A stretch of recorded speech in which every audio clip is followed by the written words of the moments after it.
Gobierno Nacional, Andrés Carmona, ya se radicó por fin este proyecto. Así es, Jennifer, muy buenos días, 11 de la mañana, 40 minutos. Les saludo desde el recinto de la Secretaría General de la Cámara de Representantes, aquí en el Capitolio Nacional. Ya fue radicada esta reforma tributaria, esta ley de financiamiento. Recordemos que el gobierno la presenta así porque es un complemento al presupuesto de 556,9 billones de pesos que en estos momentos está en discusión. Esta radicación la hizo el ministro de Hacienda, Germán Ávila, el director encargado de la DIAN, el doctor Ginás, junto con congresistas del Pacto Histórico. Llama la atención, Jennifer, y para los oyentes y la gente que nos está viendo a través de Blue Radio y de nuestro canal, nuestra plataforma Ditu, que en la foto de esa radicación están ausentes los secretarios de la Cámara, el secretario general Jaime Luis Lacutir y el subsecretario Raúl Ávila. No estuvieron presentes en la radicación de del proyecto de ley de financiamiento. Prácticamente, podemos decirlo así, fue un proyecto de ley que se radicó prácticamente en ventanilla. El ministro Ávila llegó hacia las 10:30 de la mañana al recinto, estuvo esperando la llegada del secretario, el secretario no llegó, pero hay que dejar un contexto claro. El secretario Lacutir, y nosotros lo vimos entrar y salir de su despacho, estuvo desde las 8 de la mañana y le empezaron a aplazar la hora de radicación, le dijeron que a las 8, luego que a las 9, luego que a las 10 y así sucesivamente, y al final en esa foto no estuvo presente ninguno de los secretarios, por lo que tocó fue radicar, dejar radicado, y ya serán los secretarios los que le pongan sello y número al proyecto de ley que entra ahora a discusión en las 4 comisiones económicas. Esto hay que dejarlo claro. ¿Por qué es una ley de financiamiento? Porque permite complementar el presupuesto, entonces se debate en las 4 comisiones económicas. Si hubiera sido una reforma tributaria como tal, solo se podía discutir en la comisión tercera, en las comisiones terceras de Cámara y Senado. Jennifer. Sí, Andrés, mientras usted hablaba, ahí nos acaban de mandar el proyecto de ley de financiamiento, si nos ayudan a ponerlo ahí en pantalla. Son 50 páginas, tampoco es tan grande, y estaba acá revisando, Carmona, algunas cosas, y sí, le ponen impuesto a las iglesias. Acá habla de aumentar impuestos de renta para ciertas personas. Bueno, yo creo que mucha gente se va a timbrar porque se mete con varios rubros, pero acá voy a leerla, Jennifer, y si le parece, Sebastián, en unos minutos le doy más detalles de qué tendrá.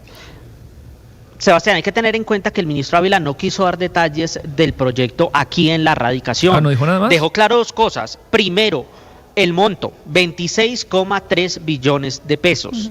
2, no toca la canasta familiar. Esas fueron las 2 palabras que dejó claro el ministro de Hacienda. Aseguró que con este proyecto se busca un pacto fiscal, un acuerdo fiscal que quede no solo para este gobierno que termina, sino también para el próximo gobierno que llega el próximo 7 de agosto. Eso sí, mandó como su cuña, diciendo que espera continuar la línea de transformación del gobierno del presidente Gustavo Petro a partir del 7 de agosto de 2026. Pues entonces, Andrés, ya quedó radicada esta ley de financiamiento. Si ve que Andrés nos explica por qué no es reforma tributaria, por qué se le dice ley de financiamiento, son 2 debates versus 4 y uno es para financiar el presupuesto general de la nación. Pero en esencia es lo mismo. Eso arrancó. Es por el complemento. Ese nombre lo empezó a usar el gobierno Duque, yo me acuerdo, sí, pero a la final es una reforma tributaria porque termina gravando a los ciudadanos, personas jurídicas, sí, etcétera. Es un aumento de impuestos. Sí, pero permítame dar esa claridad, Lina, y es que se menciona ley de financiamiento porque es un complemento del presupuesto. Una reforma tributaria busca un monto de recaudo, ¿sí?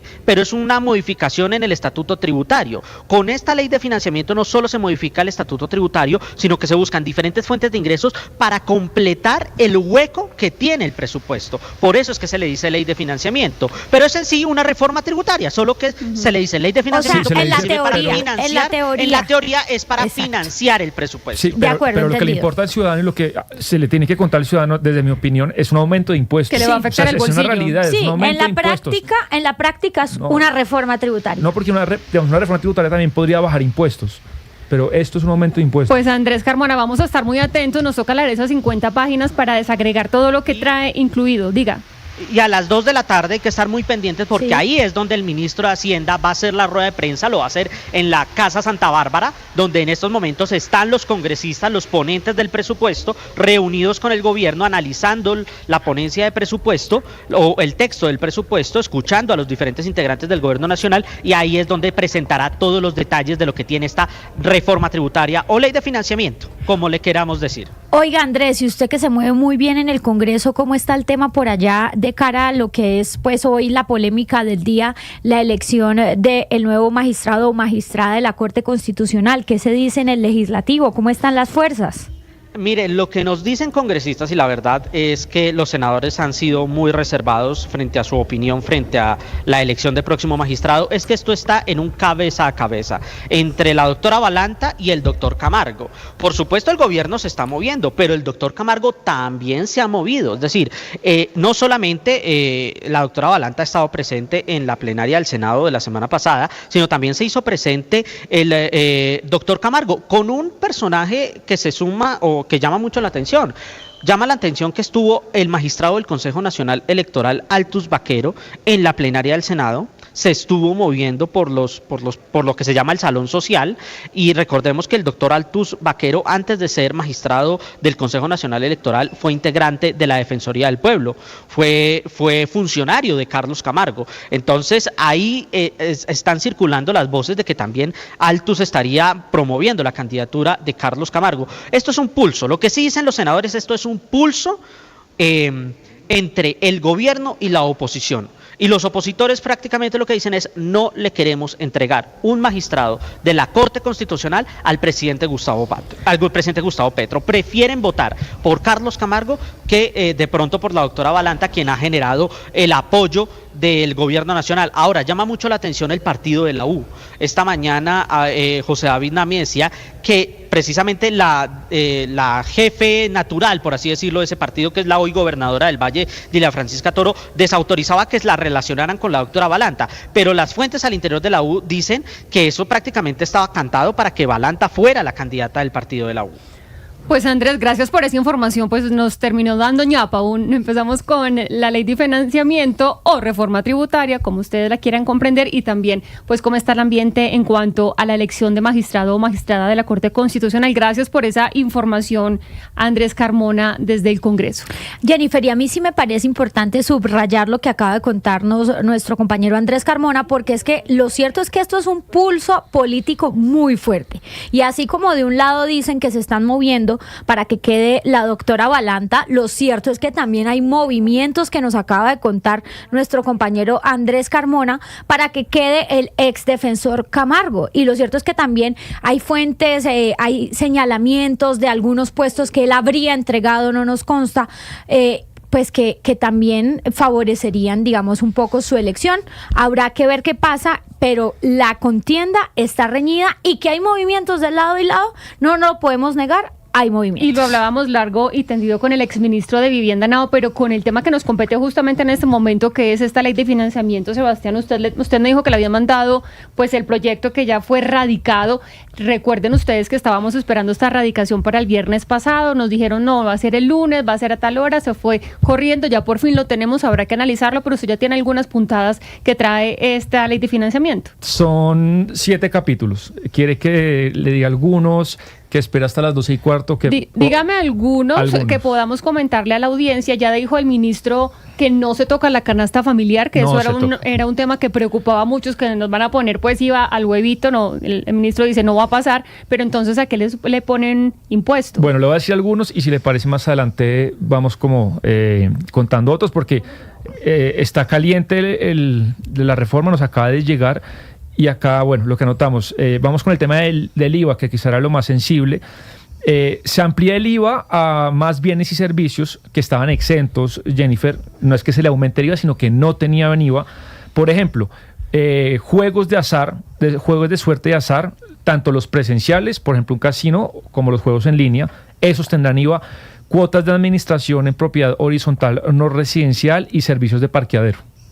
No sabía yo, por ejemplo, que el parqueadero no tenía IVA, le pondría IVA. Que a los combustibles, tanto la gasolina como la CPM tendrán IVA del 10% desde el 2026. 2027 y después de esos años llegarán a la tarifa general, pues que es del 19%. Licores, vinos y aperitivos pasan a estar grabados con la tarifa general de IVA, con 5 puntos cedidos, que dice la reforma, esos 5 puntos irán a los departamentos para sus secretarías de salud. Ok, ¿cuánto tiene? O sea, ¿un licor no tiene IVA ahora? ¿No paga IVA en este momento? Pero la cerveza tiene 5%. Ok, entonces se elevaría al 19%. Lo que entiendo yo es eso, ¿no? Sí. A la tarifa general del IVA. Así es. Por ejemplo, los bienes básicos de la canasta familiar como trigo, arroz, aceites, vegetales, azúcar, café, esas seguirán con las exenciones normales y no se le aumentará. Si le parece, le dejo ahí y vamos más adelante, vamos contando más de qué se trata. Me parece bien porque hay que analizarlas, son 50 páginas, acabamos de conocer el radicado el viernes pasado, el Ministerio de Hacienda dijo, yo les pido un favor a ustedes, no especulen, porque todavía no sabíamos en ese momento qué iba y qué no iba, acá literalmente hablando. Hablando de IVA.